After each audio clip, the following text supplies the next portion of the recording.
We have Miriambodium and Inquisitorial Inventory of the Possessions of the Physician Francisco Maldonado de Silva.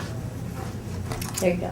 Okay, I'd like actually to open with a few words about my understanding, and it's certainly not my discipline, but my understanding of material culture and what I would like to, the ways I would like to think about it. It would seem to me to be the culturally significant ways in which people relate to material things that are the product of human labor, whether it's agricultural product or mechanical or artistic, and how those relationships change over time, and looking at these things in their total human setting. And so for the text I've chosen, is actually one of 29 texts around the property of an inquisitorial prisoner. And I'm bringing only the one that is the fullest list, although the others would be of interest here too, but obviously I couldn't include all of them. And the setting is colonial America, something we really haven't talked about here. Something of a frontier area, what's known as the Tucumán province of the Viceroyalty of Peru, which at the time was a sort of passage area between Buenos Aires and Potosí, where the silver mines in Peru were.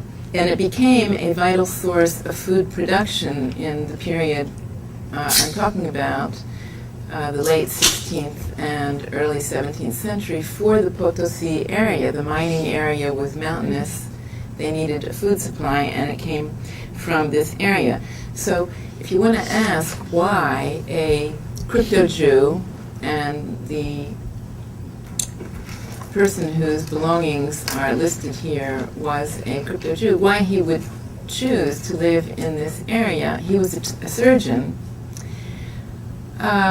It was presumably because he felt that he could make a good living taking care of the medical needs of the merchants with contraband material, commodities, who were passing from Buenos Aires to Potosí and back with contraband silver.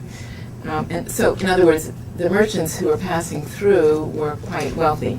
He actually had to struggle to make a living, but that's how he got there.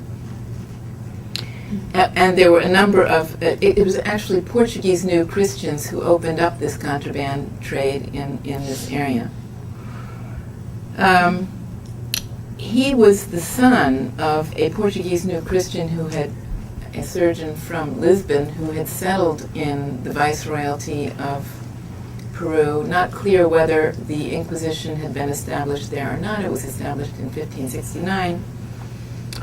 His father married the daughter of an old Christian encomendero, that is someone who had, a member of the small European elite, who had a grant that gave him the right to exploit Indian labor, and in his case to raise agricultural produce needed in Potosí. So here you have this crypto-Jew, the father was a crypto-Jew, who married a new Christian woman and had immigrated from Brazil in a path taken by many new Christians to Potosí, first in the silver mines, and then moved to the Tucumán province. This is the father of the person we're talking to. He married, established a family of 5 children, and in 1600 was informed on by some of his erstwhile companions in Potosí and was arrested